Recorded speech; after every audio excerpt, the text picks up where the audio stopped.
मित्रों, हम सबको मालूम है, हम आजादी के अमृत महोत्सव के वर्ष को मना रहे हैं।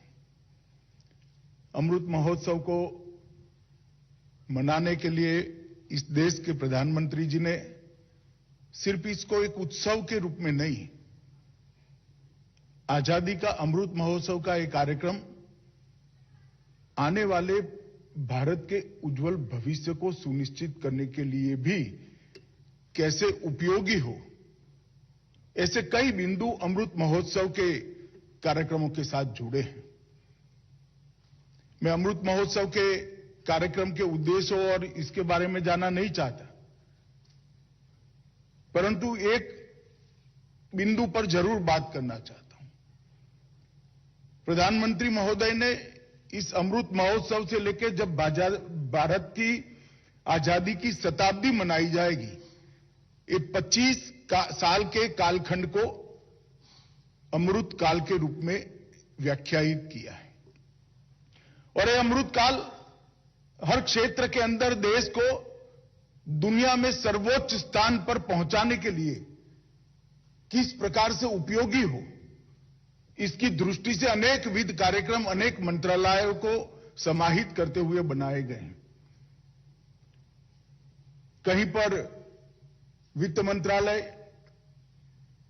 जब आजादी की शताब्दी मनाई जाएगी तब आर्थिक क्षेत्र में भारत कहां खड़ा होगा, इसके लिए हमारे पास किस प्रकार की टेक्नोलॉजी उपलब्ध है, किस प्रकार की रणनीति बनानी पड़ेगी, हमारी क्षमताओं का संपूर्ण दोहन कैसे होगा, भारत कैसे मैन्युफैक्चरिंग हब बनेगा और दुनिया के अर्थतंत्रों में भारत सिरमौर कैसे बनेगा, और इसके लिए हमारे सामने चुनौतियां क्या है, ये सभी बिंदुओं पर विचार करने का इस समय है। और विचार करने के बाद 25 साल का एक कार्यक्रम हर मंत्रालय बनाए, हर विभाग बनाए और 25 साल के बाद निश्चित किए हुए लक्ष्य पर संकल्प तक पहुंचने का हम रास्ता तय करें।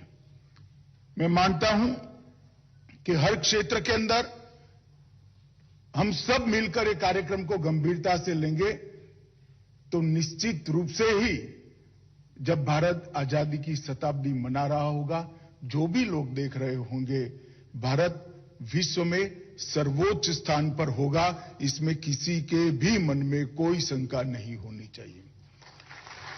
और ये हमारा संकल्प बल 130 करोड़ लोगों के संकल्प ही भारत को सर्वोच्च स्थान पर पहुंचाने का एक जरिया बन सकते हैं और वो ही हमारी ताकत बन सकते हैं। मित्रों, हम सबको मालूम है कि साइबर सुरक्षित भारत का निर्माण भारत के विकास के लिए कितना जरूरी है।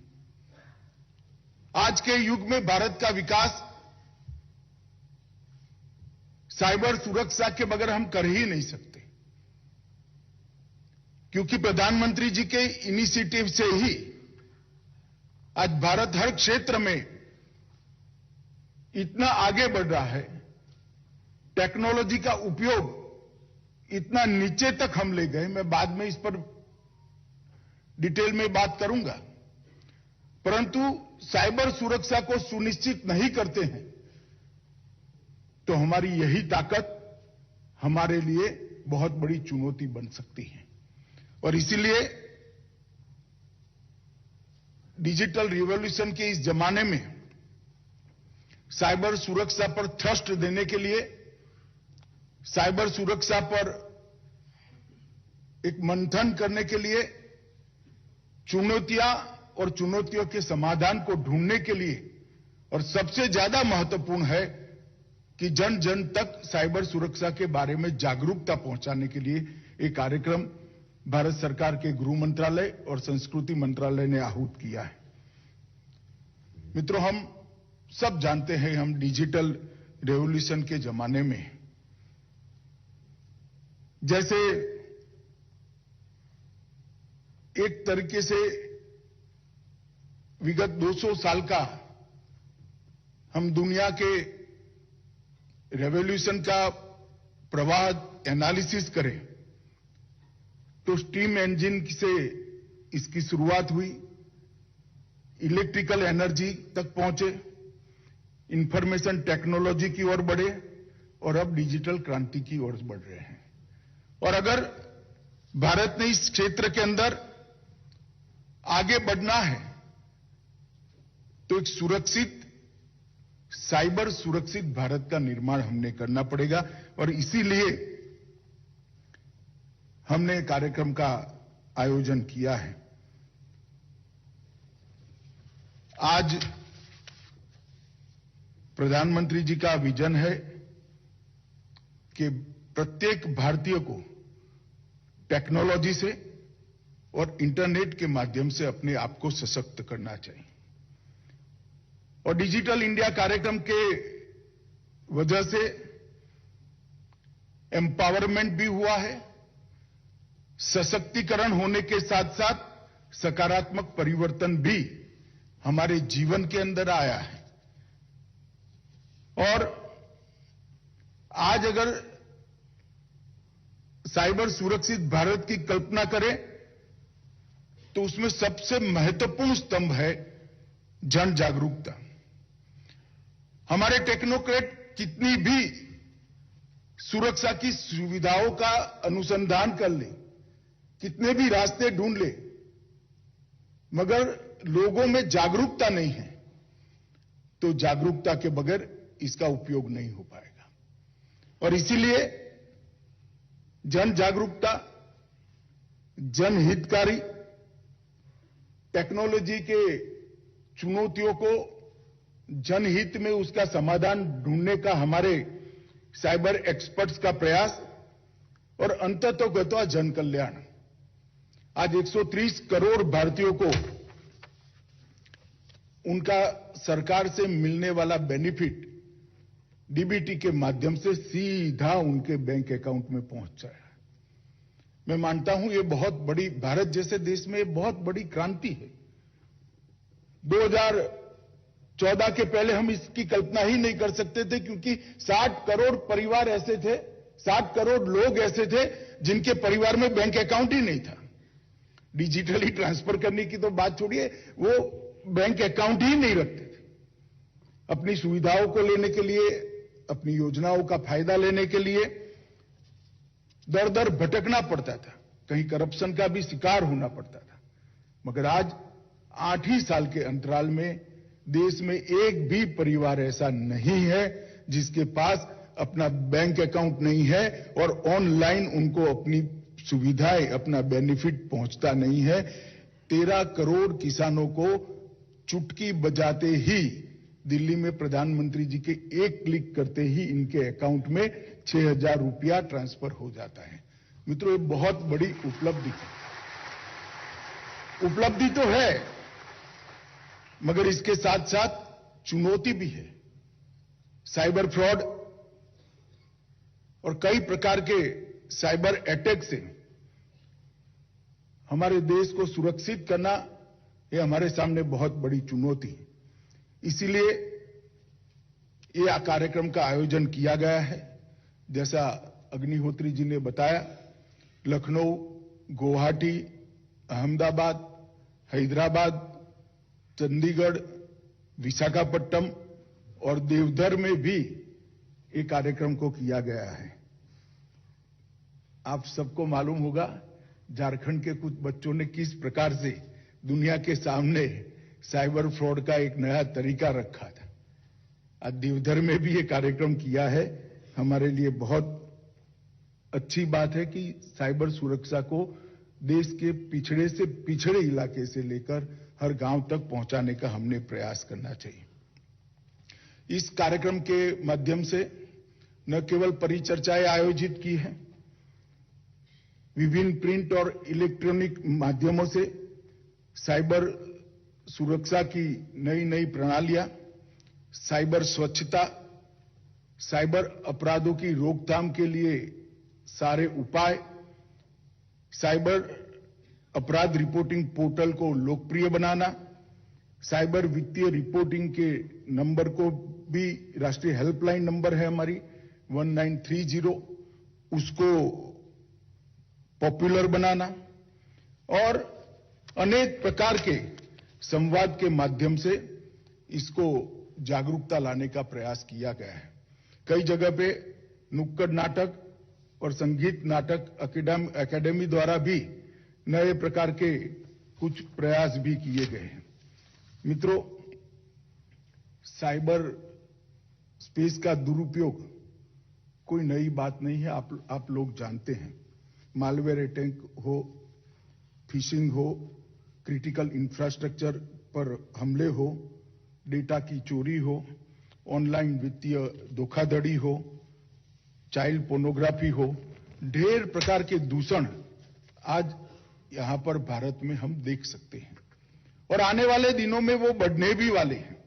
मैं थोड़ा आपका ध्यान आंकड़ों की तरफ भी आकृष्ट करना चाहूंगा। 2012 में टोटल 377 साइबर क्राइम रिपोर्ट हुए थे और 2020 में रिपोर्टिंग की संख्या 50,000 तक पहुंची है, मगर रिपोर्ट नहीं हुए हैं ऐसे साइबर क्राइम शायद लाखों की संख्या में होंगे। ये बताता है कि ये 270% की वृद्धि आने वाले दिनों में कितनी बड़ी चुनौती बनने वाली है। साइबर क्राइम रिपोर्टिंग पोर्टल हमने 3 साल पहले लॉन्च किया। अब तक 11 लाख से ज्यादा कंप्लेन अलग अलग प्रकार की रजिस्टर की गई और सोशल मीडिया क्राइम की कंप्लेनें भी 2 लाख से ज्यादा रजिस्टर्ड की गई और ये मात्रा दिन प्रतिदिन बढ़ने वाली है, क्योंकि भारत में आज 80 करोड़ भारतीयों की ऑनलाइन मौजूदगी है। मैं मानता हूं कि ये बहुत बड़ी संख्या है। एक प्रकार से आनंद का विषय है कि 80 करोड़ भारतीय ऑनलाइन अपनी मौजूदगी दर्ज करा रहे हैं और 2025 तक इस संख्या में लगभग 231% के रेट से बढ़ोतरी होने की संभावना है, क्योंकि हमारा प्रति जीबी डाटा की लागत में ये 8 साल में 96% कमी आई है और ये कमी और बढ़ने वाली है। जैसे जैसे डाटा सस्ता होगा, यूजर और बढ़ेंगे और प्रणालियां भी इस पर कार्यरत हो जाएगी। सिर्फ मैं प्रधानमंत्री जनधन योजना के बारे में बताना चाहता हूं कि 45 करोड़ नए अकाउंट खुले हैं और 32 करोड़ रुपए डेबिट कार्ड आज देश में ये 8 साल में वितरित किए गए हैं। ये 32 करोड़ लोग कभी भी डेबिट कार्ड, क्रेडिट कार्ड की दुनिया में नहीं थे, ऐसे लोग हैं। इनके ट्रांजैक्शन भले छोटे छोटे हो, परंतु ऑनलाइन उनकी उपलब्धि है। यही बताता है कि हमारा कारोबार कितना बढ़ रहा है। वित्त वर्ष 2022 में यूपीआई पर लेन देन $1 ट्रिलियन को क्रॉस कर गई है और पूरा विश्व इससे अचंभित है। सिर्फ यूपीआई पर लेन देन $1 ट्रिलियन से आगे बढ़ चुकी है और दुनिया में डिजिटल भुगतान में कुछ ही समय में हम सबसे पहले नंबर पर पहुंच जाएंगे। 2021 में वैश्विक डिजिटल भुगतान का 35% हिंदुस्तान में हुआ है, भारत में हुआ है, जो हमारी साइज बताता है। और भीम यूपीआई अब केवल भारतीय ऐप नहीं रही, वो ग्लोबल बन चुकी है। सिंगापुर, यूएई, भूटान, नेपाल और अब फ्रांस में भी यूपीआई और भीम ऐप स्वीकार कर लिया गया है। तो आने वाले दिनों में ये बहुत बड़ी चुनौती बनने वाला है। जनधन, आधार और मोबाइल,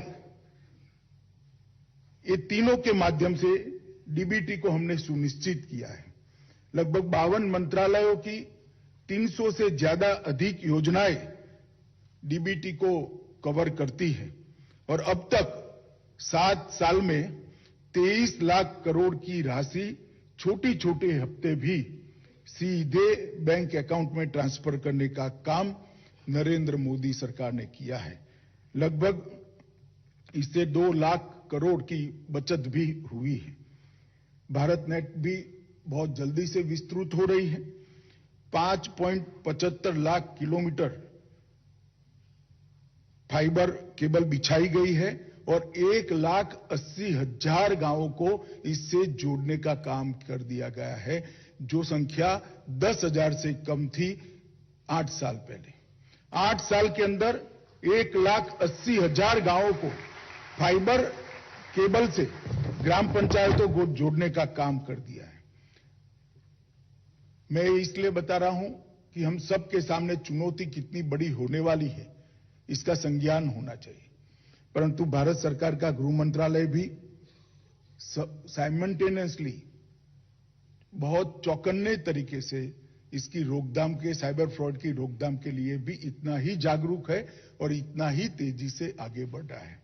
मोदी जी के नेतृत्व में जब श्री राजनाथ सिंह जी गृह मंत्री थे, तब 2017 में गृह मंत्रालय में साइबर और सूचना सुरक्षा CIS प्रभाग बनाया गया और वहां से इस साइबर सुरक्षा की दिशा में ढेर सारे कदम उठाए गए। मित्रों, अभी थोड़ा तो बताया गया, मगर रिपीटिशन हो तो भी मैं जरूर बताना चाहूंगा। I4C और CIS डिवीजन के तहत, जैसे पहले बताया, 7 स्तंभों में इसकी रोकथाम के लिए काम चल रहा है।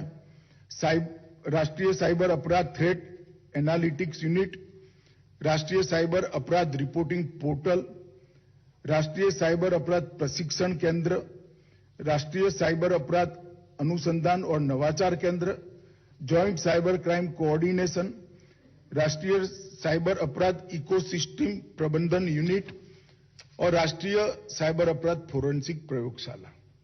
और मुझे कहते हुए आनंद है कि कैपेसिटी बिल्डिंग के लिए भी I4C ने ढेर सारा काम किया है और साइट्रेन पोर्टल विकसित कर अनेक लोगों को शिक्षित प्रशिक्षित करने का भी काम हुआ है। देश भर के पुलिस के अलग अलग स्तर के ऑफिसरों को 16,000 से ज्यादा लोगों का इस पोर्टल पर से ट्रेनिंग करने का काम समाप्त हो चुका है और 6,000 लोगों को सर्टिफिकेट देने का काम भी समाप्त हो चुका है। और इसके साथ साथ साइबर फोरेंसिक जांच में भी हम राष्ट्रीय साइबर फोरेंसिक प्रयोगशाला जो बनाई है, इसके साथ साथ नेशनल फोरेंसिक साइंस यूनिवर्सिटी में भी एक अलग प्रकार से R&D का काम चल रहा है। देश भर में और दुनिया में कहीं भी साइबर फ्रॉड का या साइबर अटैक का नए प्रकार का हमला होता है, नेशनल फोरेंसिक साइंस यूनिवर्सिटी इसका संज्ञान लेकर उसको इस पर R&D कर इससे बचाव का, सुरक्षा का एक नए प्रकार की प्रणाली विकसित करने के लिए काम कर रहा है। और मैं वहां जाकर आया हूं, इनका डिटेल रिपोर्टिंग भी मैंने लिया है। मैं आप सभी को आश्वस्त कर सकता हूं कि दुनिया भर में नेशनल फोरेंसिक साइंस यूनिवर्सिटी का हमारा जो यूनिट है, दुनिया भर में कोई रैंकिंग नहीं है, मगर जब भी रैंकिंग शुरू होगी वो नंबर 1 पर खड़ा होगा, इसका मुझे पूरा भरोसा है।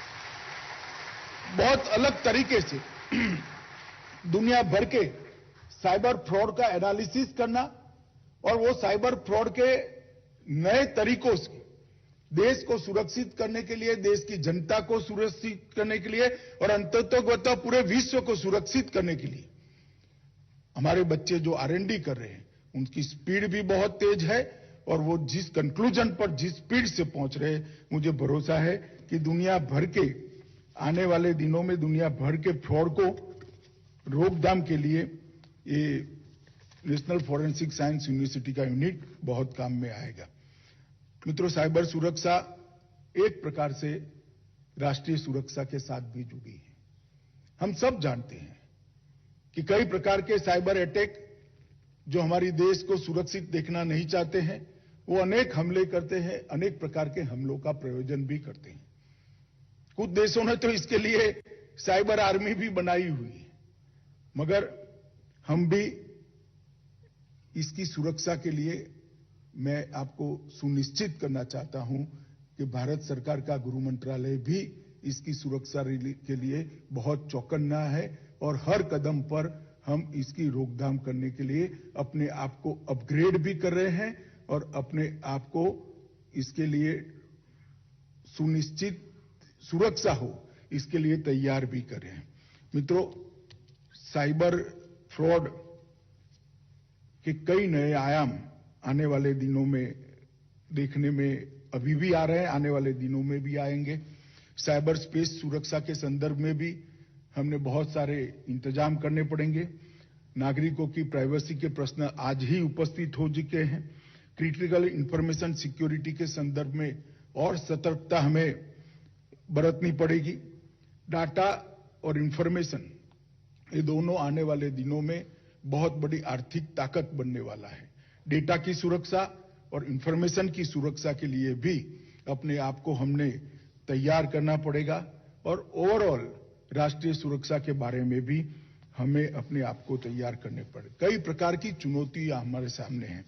मुझे विश्वास है आज पूरा दिन जो यहाँ पर चर्चा होगी इसमें टेक्निकल सेशन जो है इसमें सारे विषयों को समाहित कर लिया गया है और ये जो आजादी के अमृत महोत्सव का एक नए प्रकार का इनिशिएटिव संस्कृति मंत्रालय और गृह मंत्रालय ने लिया है। मुझे विश्वास है कि आजादी की शताब्दी जब देश मना रहा होगा तब कम से कम साइबर सुरक्षा की दृष्टि से देश सुनिश्चित होगा और दुनिया में सबसे ज्यादा सुरक्षित साइबर एटमॉस्फेयर अगर दुनिया में कहीं पर भी होगा तो हमारे भारत में होगा। इसका मुझे पूरा भरोसा है। आज के दिन में संस्कृति मंत्रालय और गृह मंत्रालय के सभी लोग जो इनसे जुड़े हैं, कार्यक्रम से जुड़े हैं, वो सभी को बहुत बहुत शुभकामनाएं देता हूं और ये भी कहना चाहूंगा कि इसी वर्ष में हम संकल्प लें कि साइबर अपराध से आजादी का संकल्प लेकर जब देश शताब्दी मना रहा हो तब दुनिया में साइबर सुरक्षित भारत बनाने में हम सफल हो। यही मेरी शुभकामना है। वंदे मातरम।